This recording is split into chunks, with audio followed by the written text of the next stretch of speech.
Masa depan Stadion Persib GBLA jadiin ruang usaha dan konten olahraga. Persib dan Persija dikabarkan tak lolos IPO di Bursa Efek Indonesia. Ada berita apa lagi ya? Simak ulasannya sebagai berikut. Check it out.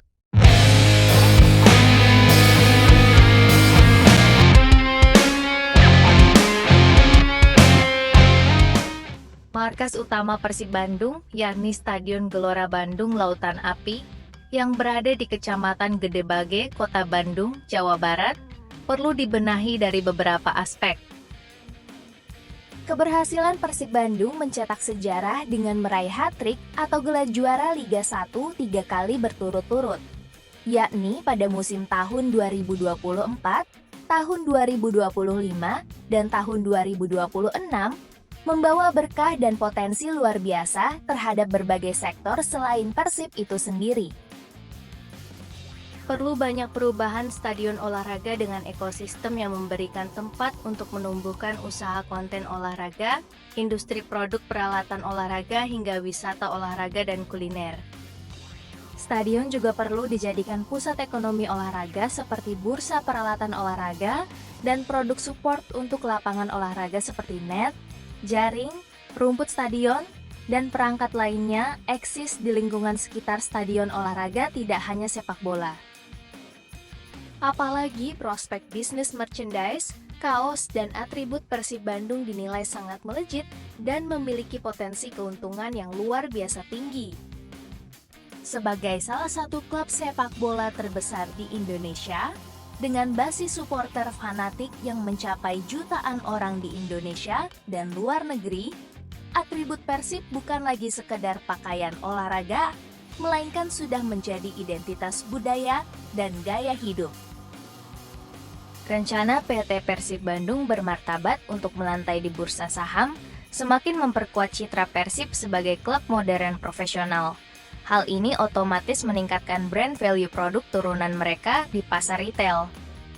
Terlebih, manajemen Persib Bandung tengah mempersiapkan 4 kompetisi besar sekaligus, termasuk kompetisi Asia AFC Champions League 2 dan ESIAN Club Championship. Waduh, Persib dan Persija dikabarkan tak lolos IPO di Bursa Efek Indonesia. Rencana dua klub sepak bola terbesar di Indonesia, Persib Bandung dan Persija Jakarta, untuk melantai di Bursa Efek Indonesia harus ditunda. Kabarnya, beredar berita bahwa keduanya belum berhasil melanjutkan proses penawaran umum perdana saham. Sumber Suara.com mengatakan seharusnya baik Persib dan Persija akan IPO bulan Juli tahun 2026, tepatnya saat adanya parade IPO beberapa minggu lalu. Sebetulnya ada 8 yang akan IPO, tetapi yang lolos hanya 6 kemarin, kata sumber itu Senin Juaontona. Alasan kedua klub terbesar di Indonesia itu gagal IPO adalah masih kurangnya persyaratan yang harus dipenuhi, sehingga bursa menilai Persib dan Persija belum layak untuk IPO. Ada beberapa persyaratan yang belum dipenuhi, saya tak ingin bicara itu, tapi berikan kesempatan bagi mereka untuk memenuhinya. Katanya sambil bicara bahwa peluang kedua klub itu untuk IPO masih terbuka lebar. Padahal momen yang bagus nih kalau lolos, Persib bakal banyak keuntungan finansial untuk memperbaiki fasilitas klub serta membangun sebuah kekuatan dalam hal yang lain. Kabar baik, FIFA resmi cabut transfer ban Persib, Mariano Peralta, dan yang lain sudah bisa bela tim musim ini. Persib mendapat kabar besar menjelang bergulirnya musim kompetisi tahun 2026 sampai 2027. FIFA secara resmi mencabut sanksi larangan transfer pemain atau transfer ban yang sebelumnya membayangi Maung Bandung sejak akhir bulan Mei tahun 2026. Status tersebut terlihat telah berubah dalam daftar registration ban FIFA pada Rabu, 22 Juli tahun 2026, sekitar pukul 23.30 WIB malam. Dengan dicabutnya sanksi tersebut, Persib kini kembali bisa leluasa untuk mendaftarkan pemain-pemain barunya secara resmi ke kompetisi. Sebelumnya, Persib masuk daftar klub yang terkena registration ban FIFA sejak bulan 29 Mei tahun 2026. Hukuman itu berkaitan dengan perkara penyelesaian terminasi atau pembayaran uang sisa kontrak mantan pemain mereka, Daisuke Sato, bukan karena persoalan tunggakan gaji seperti yang sempat beredar di publik. Deputy CEO PT Persib Bandung Bermartabat, Aditya Putra Herawan, sebelumnya telah menjelaskan bahwa sanksi tersebut awalnya dari satu perkara spesifik yang berkaitan dengan penyelesaian terminasi kontrak Sato pada tahun 2023. Bos Persib juga menegaskan bahwa persoalan tersebut tidak berkaitan dengan tunggakan gaji pemain atau pengabaian hak mantan pemain seperti yang beredar kabar.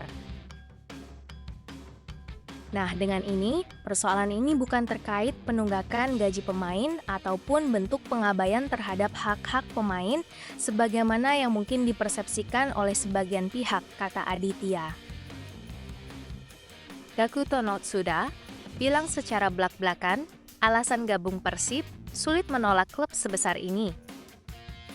Gelandang baru Persib, Gakuto Notsuda, mulai membuka cerita di balik keputusannya menerima pinangan Maung Bandung.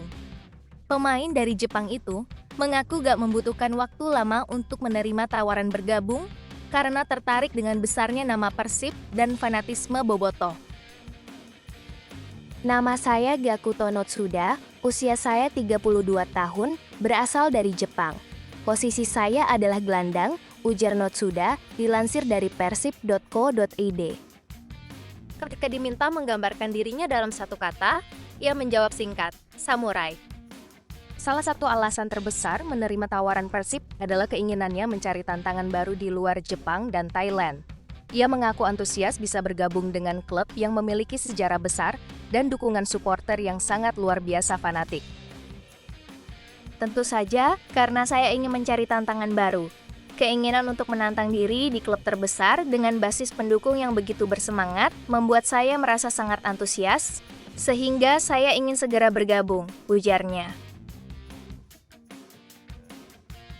Harga tiket Grup A Piala Presiden Elite tahun 2026 resmi dibuka.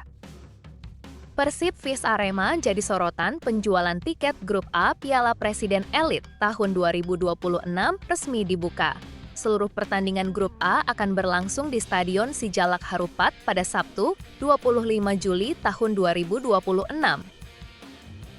Dalam satu hari, penonton akan disuguhkan 2 pertandingan sekaligus. Laga pertama mempertemukan DPMM FC menghadapi Tampines Rovers FC. Setelah itu, pertandingan yang paling dinantikan tentu saja Persib Bandung melawan Arema FC. Yang menarik, harga tiket untuk seluruh kategori tribun dipatok sama, yaitu hanya Rp50.000. Tribun Barat Rp50.000, Tribun Timur Rp50.000, Tribun Utara Rp50.000, dan Tribun Selatan juga Rp50.000. Namun ada satu hal yang perlu diperhatikan. Dari informasi yang beredar, kuota Tribun Timur sudah dinyatakan habis atau allocation exhausted. Artinya, bagi bobotoh yang masih ingin menyaksikan langsung pertandingan Persib Bandung, pilihan yang tersedia tinggal Tribun Barat, Utara, dan Selatan selama stok tiket masih tersedia. Dengan harga yang cukup terjangkau, para supporter bisa menikmati 2 pertandingan sekaligus dalam satu tiket. Kesempatan ini tentu menjadi momen yang sayang untuk dilewatkan. Apalagi, Persib Bandung akan memulai perjuangannya di turnamen pramusim bergengsi ini dengan menghadapi rival kuat, Arema FC. Dipastikan atmosfer Stadion Sijalak Harupat akan dipenuhi lautan biru dari bobotoh yang siap memberikan dukungan penuh kepada Maung Bandung. Kehadiran supporter tentu menjadi suntikan semangat bagi para pemain untuk meraih hasil maksimal sejak pertandingan pertama. Jadi, buat kalian yang belum mendapatkan tiket, segera amankan sebelum seluruh kategori benar-benar habis terjual. Jangan sampai hanya bisa melihat euforia dari layar televisi atau media sosial. Menurut kalian, apakah Persib Bandung mampu mengawali Piala Presiden Elite tahun 2026 dengan kemenangan atas Arema FC? Dan tribun mana yang akan kalian pilih untuk mendukung langsung di stadion? Tulis pendapat kalian di kolom komentar. Jangan lupa like, subscribe, dan aktifkan lonceng notifikasi agar tidak ketinggalan update terbaru seputar Persib Bandung dan Piala Presiden Elite tahun 2026. Sampai jumpa di video berikutnya.